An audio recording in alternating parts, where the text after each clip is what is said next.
Good afternoon, and welcome to my botany lecture. So this has nothing to do with philosophy and awful lot to do with plants. I changed the title a little bit, so now it's visual signals in plant communication, but I will start with humans and animals because I think this is something that we understand a bit better, and then continue with the plants. As people, we get most of the information of the world through our eyes, and we also express a lot of things visually, either through our appearance, or our behavior, or even art. And unlike plants, we can also quickly respond to these cues in our own appearance and change them. But actually, plants also have their own goals and specific individual behavior. So the first part of this presentation is about mostly plant and animal communication. So at least the receiver of the signals will have eyes and brain, most of the time at least. Well, the second part is plant-plant interactions. So nobody has eyes, there's lots of chemical things going on. Oops. Let's start with the graphs. I think these are the only graphs that you will see during this presentation. So the one in the right shows the visual spectrum of humans, how we see three chromatic vision. So we see all colors of yellow and blue and green and red. And people who are colorblind, they don't see the one with the L. So they miss part of the red spectrum, and they tend to see green and red as very similar things. The dogs, and apparently from the previous presentation, the horses also see in that same way, so they don't see the red. And humans see actually green and yellow very well. So the left side graph shows kind of sensitivity, visual sensitivity. So people can distinguish very well between little tone changes between different greens or different yellows, but not so much reds or purple. And well, then at the edges of the graphs there are things that we can't see, like far red or ultraviolet. So yeah, humans have invented lots of ways to extend our senses, so we can still take ultraviolet photography, for example, so we can try to figure out what the other animals are seeing, for example. Now, what the plants use. The plants actually are using for photosynthesis the red and the blue, and they are reflecting green color. So here in this click and grow, you see some lamps are red, so these are directly aimed for the photosynthesis for the plant.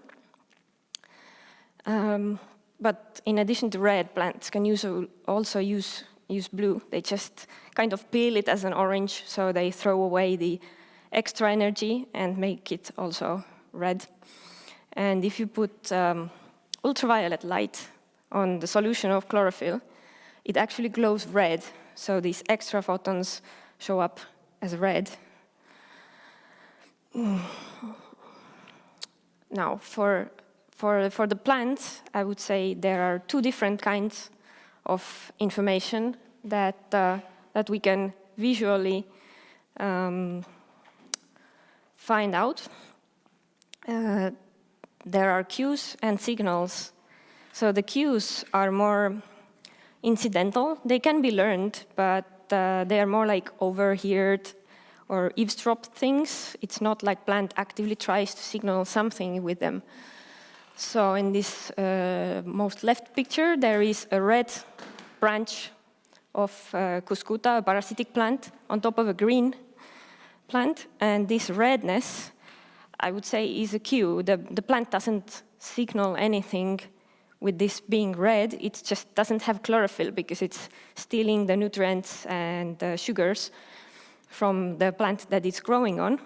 So this is just purely incidental. I can learn that, okay, this special species of Cuscuta is red, and I can recognize it, but it's not signaling directly from the plant.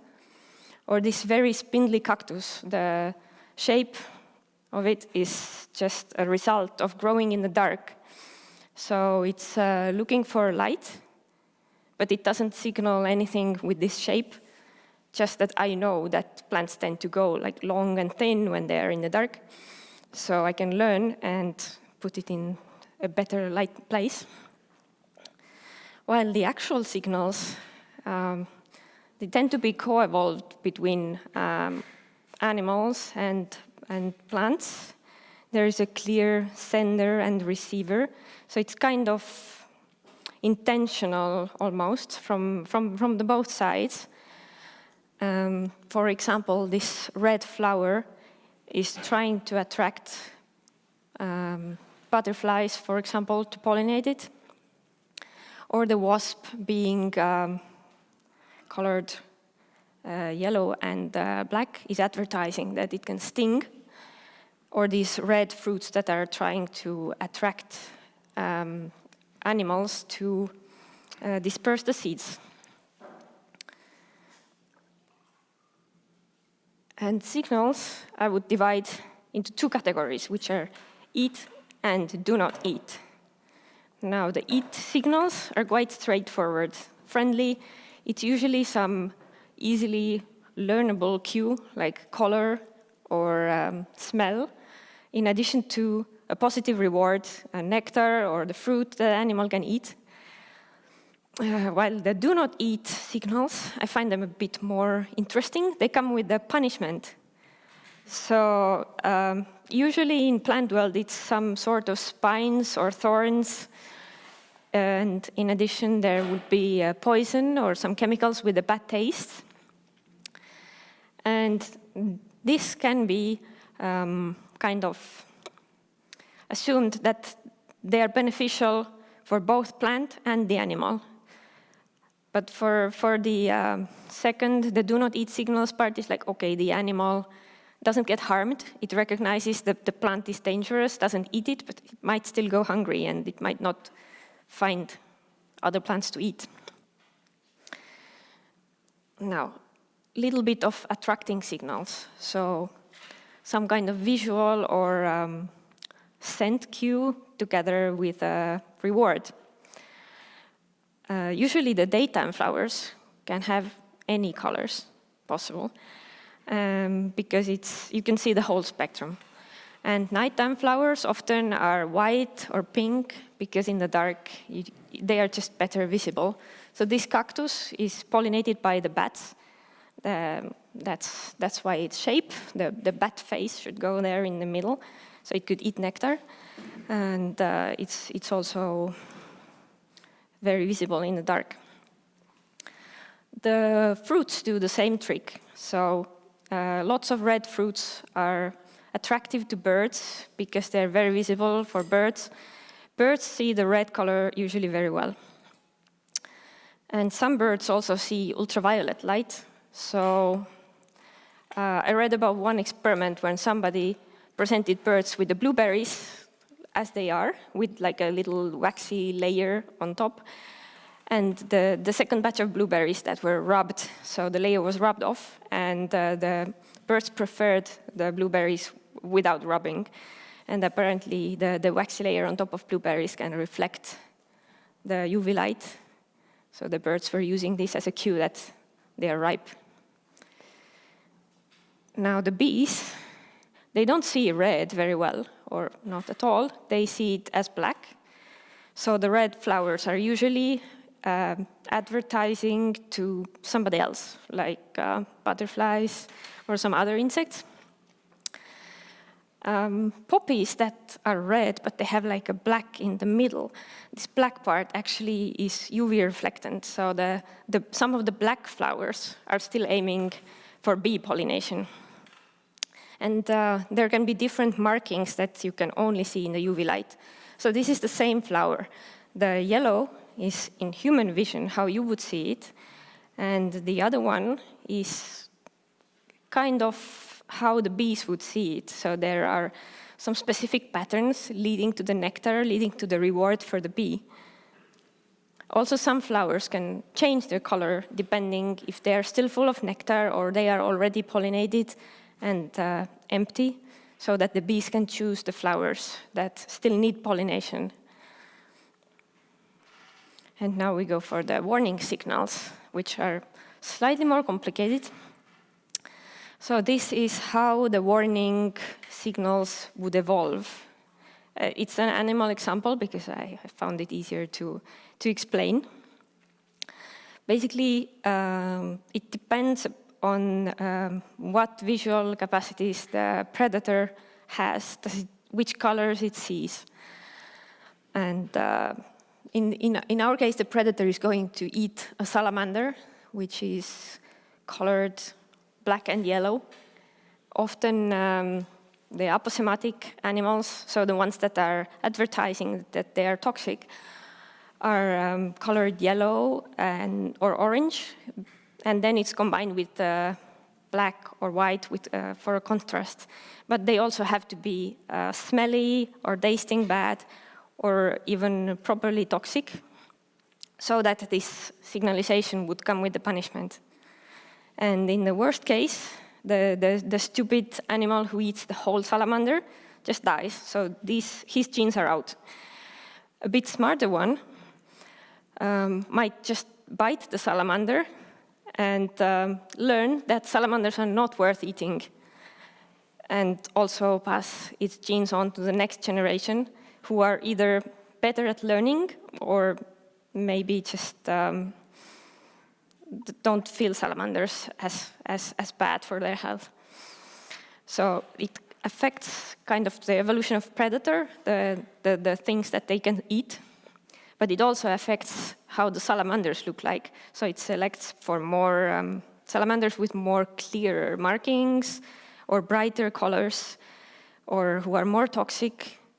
But in this case, the salamander really has to be toxic, so it has to come with the punishment so that the signalization would work. Now, the chameleons and octopuses can use their skin color to advertise all kinds of things, so they can use their pattern as both as camouflage and as a warning, or to just show their emotions. But most of the animals cannot have both, so they have to choose, either be cryptic or be poisonous, and preferably advertise it and be highly visible so nobody accidentally eats you. So in animals, this aposematism can only be a warning signal, so they don't have this eat feature that would be in any way useful for them. And how to make an effective warning signal, how to affect the behavior of the predator in a way that would be actually efficient. Well, the good warning signals have a high contrast with the background. So the good warning is definitely not green when it's an animal that lives on green leaves. Better be red or some other bright color and with a high contrast. So of course, if you are an animal living in a red background, then green might work. Also, it is good. Oh, the pattern is really small there. Basically, the left one is with spots, and the right one should be with like distinct yellow and black stripes, but they seem kind of similar here. So there should be a pattern that's easy to remember. So spots or stripes, nothing too complicated. And the signal should also be distinct so that the animal that is advertising its aposematism is easily distinguished compared to the other animals that might be around that might be kind of similar. And all these signals, of course, come with a cost. So only the good quality senders can afford being very colorful and very toxic. And well, if you're not good at either, it's better to be cryptic, to be green, asymmetrical, with some pattern that helps to hide and not distinct. Ooh, the distinct ones also look kind of similar here. Okay. And good signals always attract the others who try to copy them. So here in the top, the wasp has advertisement of being dangerous, but this lower insect is a marmalade hoverfly. It has the same pattern, but is completely harmless. It cannot sting anyone. And while the ladybug is, well, for the birds, at least it's bad tasting, if not fully toxic. And the other one is a little spider pretending quite efficiently to be a ladybug, and probably is not dangerous at all. Now, does the plant world have anything similar to this? That's a fairly recent field. So there are some things that are just hypotheses and not really proven, or not proven very well, that I'm going to show. But they're definitely better than just speculation. So in case of plants, for example, in cactus, you can see that the spikes are often colorful. They are not green. So they are already advertising by contrast, often also by pattern, like depending how these bunches of thorns are placed on top of a cactus. Because this visibility is adaptive. It's much better for the plant to have colorful spikes so the animals can see and they don't even try to bite. While if it would have just small and green spikes, the animal would still think like, okay, maybe it's worth trying. And the plant would get some damage. Also, the better part for the plant is it can get some damage, but usually still survive and regrow.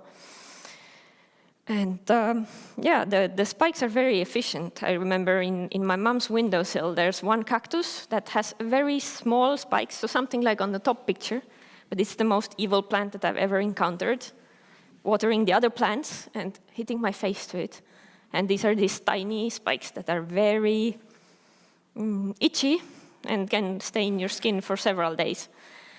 So although this cactus looks like nonsense, it's not really a pretty houseplant or anything, I still remember it 20 years later.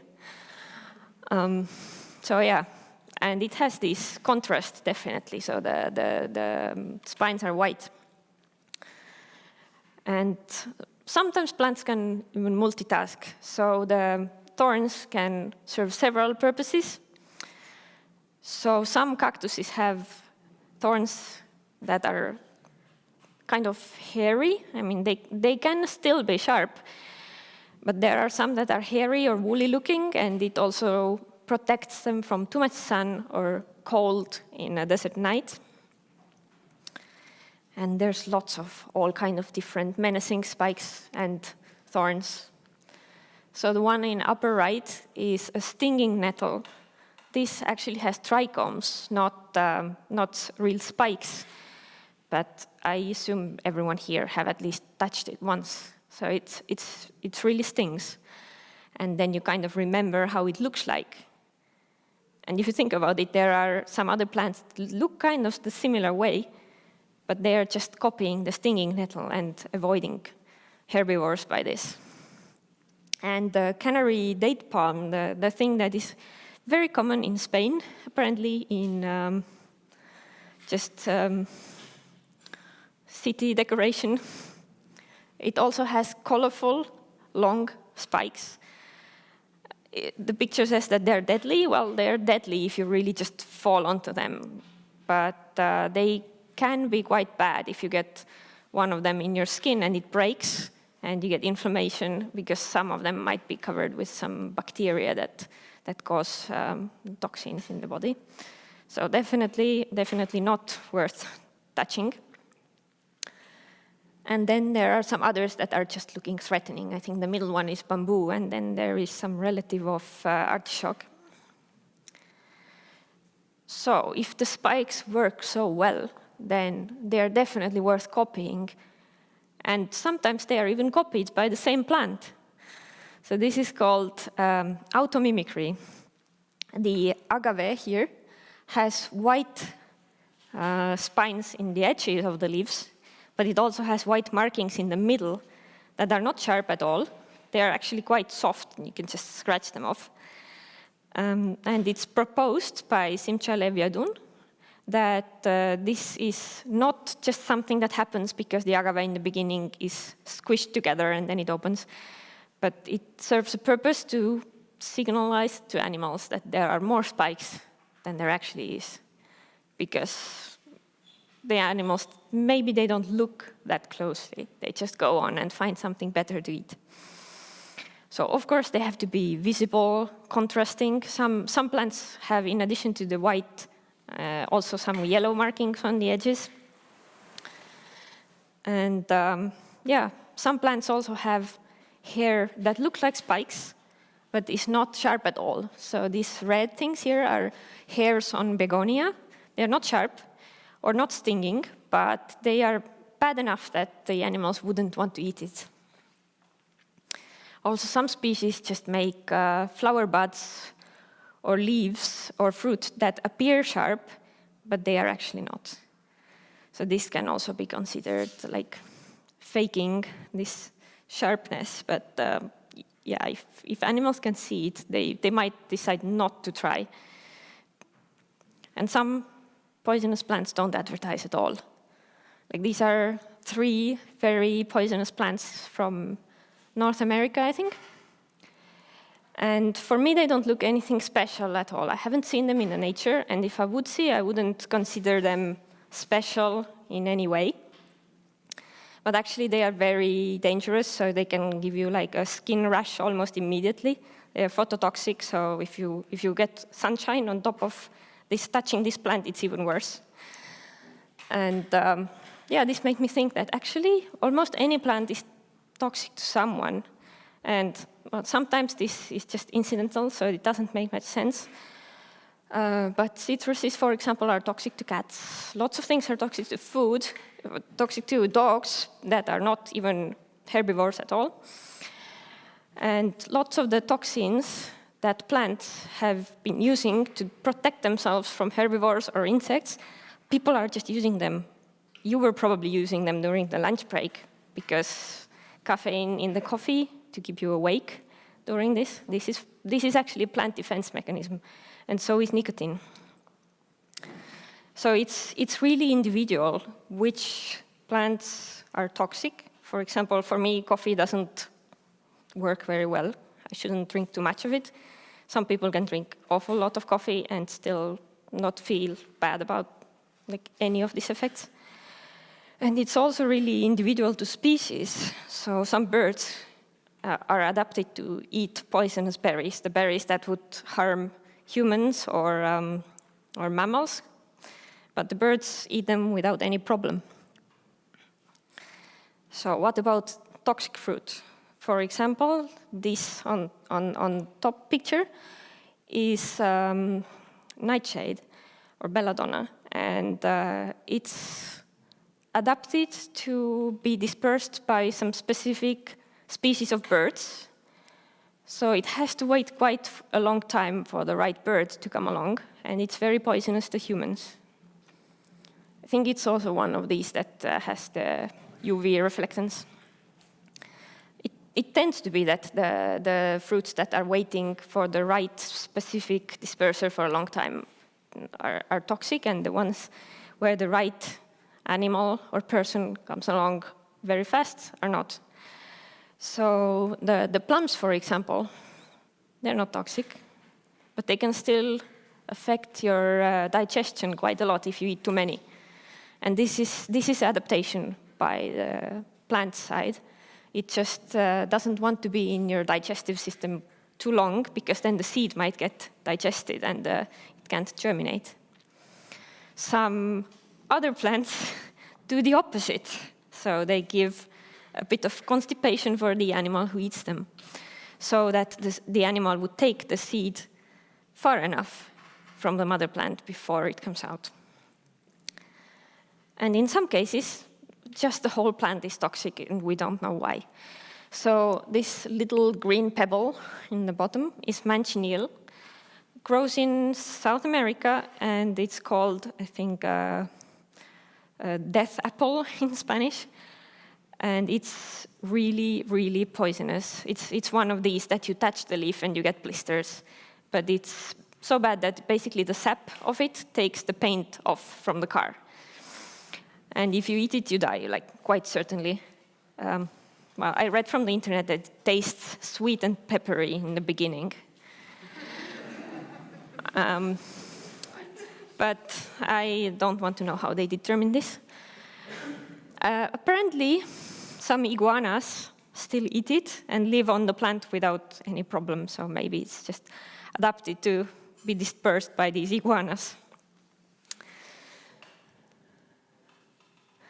The same Israeli scientist, as I mentioned before, has also suggested that the zebra patterning of some plants can be advertisement of danger, so kind of aposematic.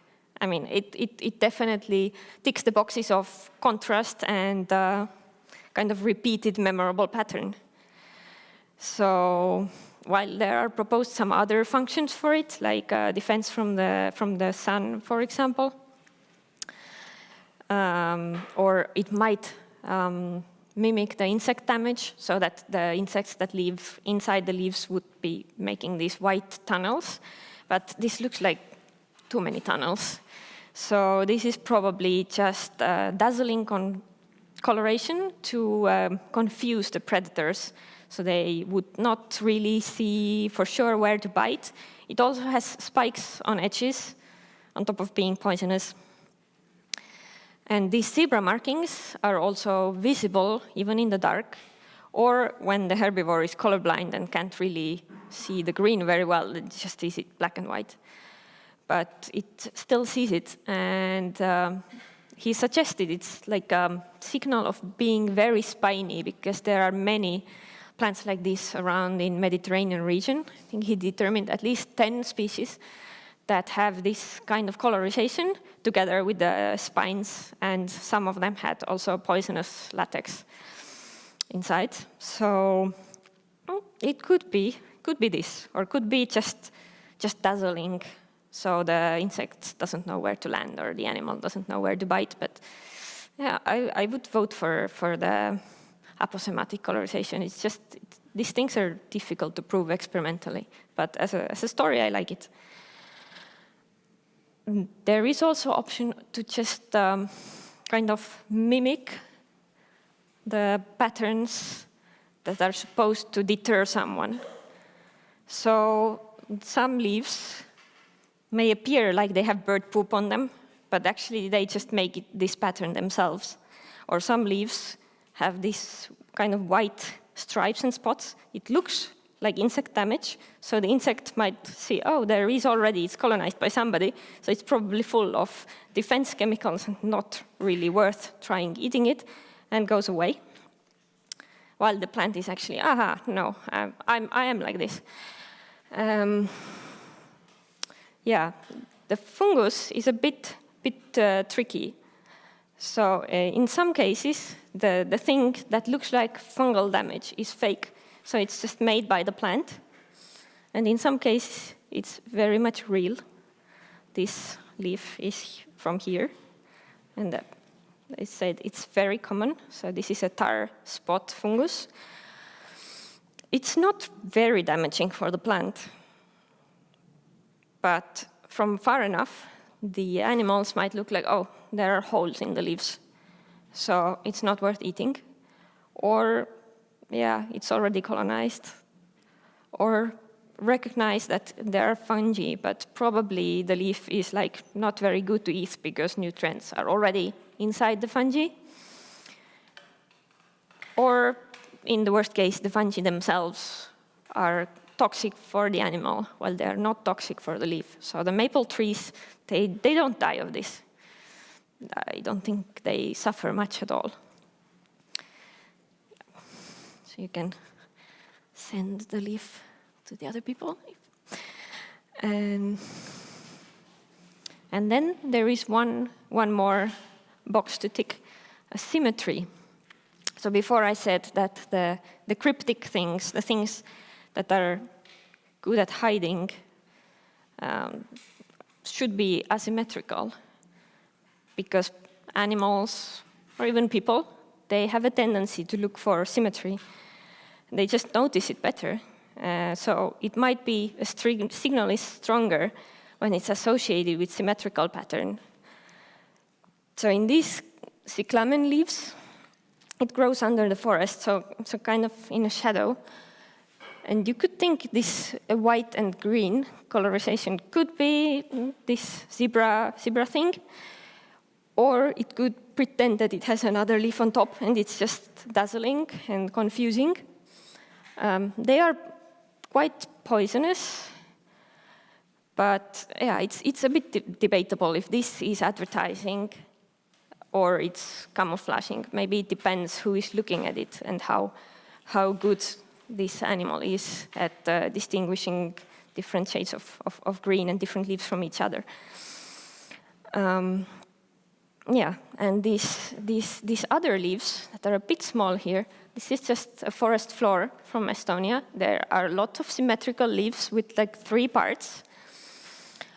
Some of them I see are definitely toxic, like Hepatica nobilis or some spring flowers. So there is a theory, not very well proven again, that the green itself can be aposematic in some cases, but only very rare cases when it's highly visible. So the green plants in summer, in desert, for example, so they can afford to be green and not be eaten by animals, only because they are also toxic. And a lot of the plants that sprout and flower in Estonian forests also in spring are also poisonous, but there's not much else growing around. The grass is not there yet. So perhaps they can just advertise their greenness and still not get eaten. Although this is a bit dubious theory. And then there is another interesting hypothesis, also from the same guy from Israel, that states that the red fruit that are not ripe are aposematic. In this case, the fruits, they all start from being green. They go red, and then when they're ripe, they go to some other color, like yellow for cloudberries or black for pistachia. But at some point, they are red, very visible, but not edible. So either sour or even toxic, or just very hard. And there are several ideas of what this might mean. One of them suggests that this is still advertisement for the birds because they see red very well. And black, not so much. So it might attract the birds to the fruit that are already ripe, so they could eat the black ones from this mixture of red and black. Yeah, maybe it just helps animals to learn and associate, but find the fruit in the right time when the cloudberries are going yellow and they are ready, they can come back. And this aposematic gall coloration this is actually kind of more insect than plant trait, because these growths are caused by the insect. So the insect comes and lays the eggs into the leaves or branches, and then it kind of causes this very visible tumor that is often very hard, full of defensive chemicals, so quite bitter or poisonous. And often they are spiky or hairy, so definitely not good for eating, but it can attract some interest from the fruit-eating animals.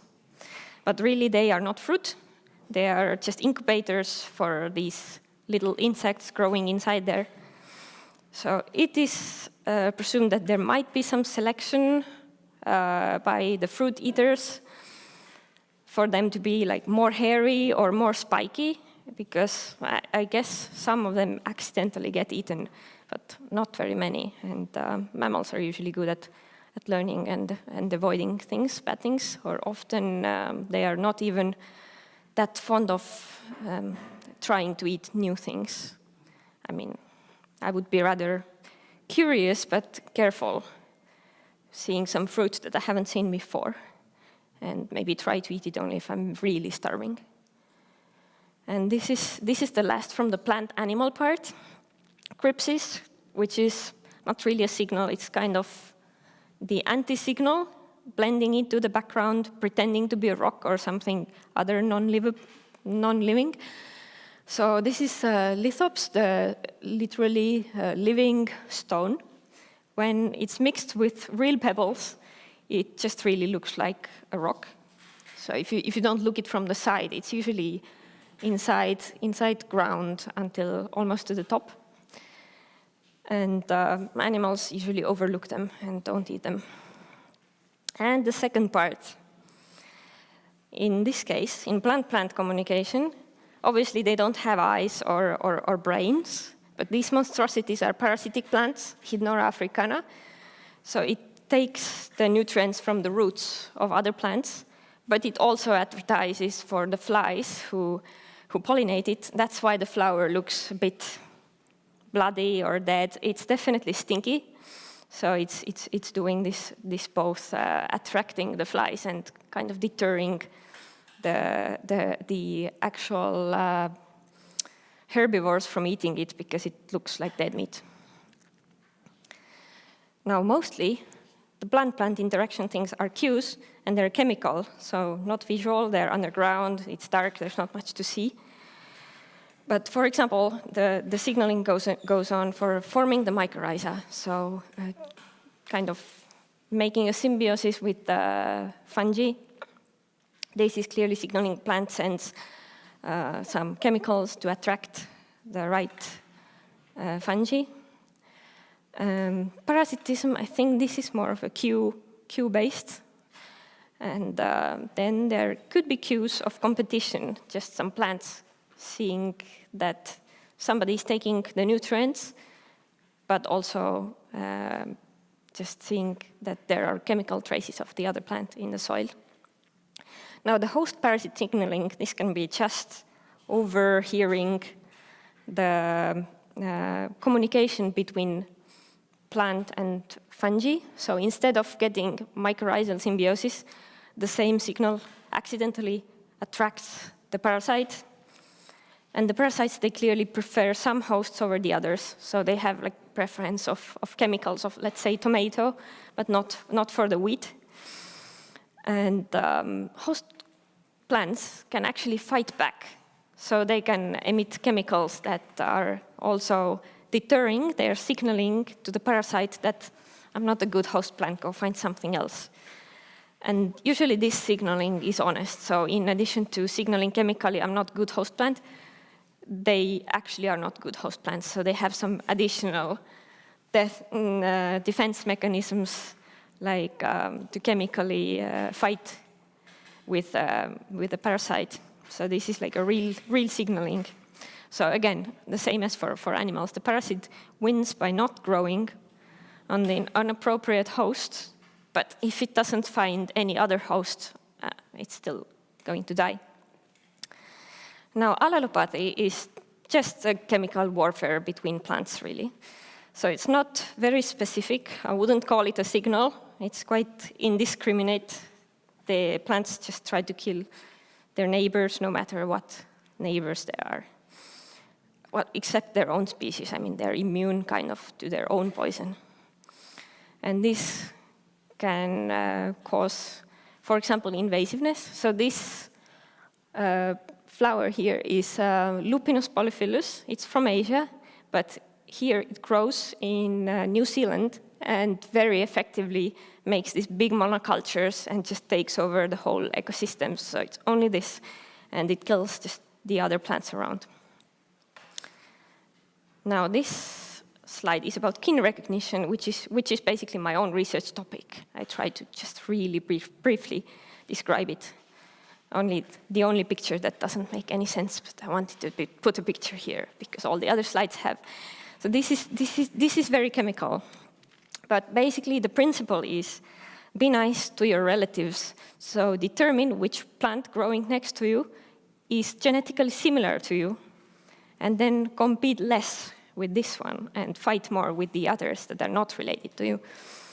So in theory, this should lead to reduced competition, where both of the relatives would win, or at least not lose as much as they would by fighting. And yeah, basically this is a positive interaction between plants that are similar. They just have to determine somehow that they are related. And we don't know how. Could be chemicals that they put in the soil and the other one can pick up. In this case, this is a real signaling. Someone already a few years ago proposed that plants can do this recognition, also by light cues. So just looking at who is growing next to them, what kind of light profile this other plant has. I mean, plants definitely can feel if they're growing under a tree, so there's no chance of growing over a tree when you're a grass, or next to something that is kind of similar height, so it's possible to grow taller than it and kill it by shading it. But it's debatable in their case if they found it in Arabidopsis, which is a really small plant, if this was kin recognition or it was something else, because the plants, they didn't share the same soil, so they could only communicate by volatiles through the air. And what they found was basically that the plants that are related try to not overlap each other's leaves. If this recognition of relatives wouldn't work, they would just randomly overlap, and both, well, at least one or maybe both would lose from it. It's difficult to tell because they're similar, both of them, so you can't really predict who is going to win. But it's better not to fight with somebody who is kind of has the similar abilities to you, so you might just both get harmed. But you can't be sure that you win. While if you're clearly bigger and different from your competitor, like in this lower picture, you can just grow your leaves over them and shade them. So better to cooperate with the ones that are similar to you, or better yet, related. Yeah, well, that's really a common thing apparently in humans too. And this is the last plant slide, kind of. The chameleon vine that grows in temperate rainforests in Chile. Again, doesn't look anything special, but it has a special skill. It can mimic all the other leaves around. So the leaves of the trees that it's growing on, it can change its leaf shape and size, a little bit color, even grow like a spiky tip. And one plant can even copy 2 different species at once. So if the vine grows from one tree and then grows on another tree, so in different parts of the vine, it can have different leaf shapes. And it is not known how they do it. The authors propose that there could be some volatiles, so the chemicals through the air that the plant can pick up and use to shape its leaves. Or there could be some horizontal gene transfer, but we don't know. Some people think it's just visual cues, so the plant somehow understands the shape of the other leaves around. And this is to avoid, again, being eaten by the animals. So, some final notes. The color and pattern alone is not enough. It should also come with like a reward or punishment. Some signals we can't see, but other animals can. And some signals can be 2-in-1, both attracting and deterring, just depending who the receiver is. And not all toxic plants advertise it. Some are just plain-looking green ones. And between the plants themselves, usually the communication is chemical. So after making this presentation, I started to see these aposematic signals of plants everywhere. I saw these berries in my, when I went for a hike, and I was like, okay, red, green, and black together in the same cluster. This middle leaf is from my own balcony, and I was like, this is not insect damage. This is the pattern of the leaves themselves. The plant makes it. And this milkweed with the very red spikes I saw in a supermarket. I was like, okay, again, advertising that it's poisonous. Ha, exactly reached the 0 seconds now. Time for questions.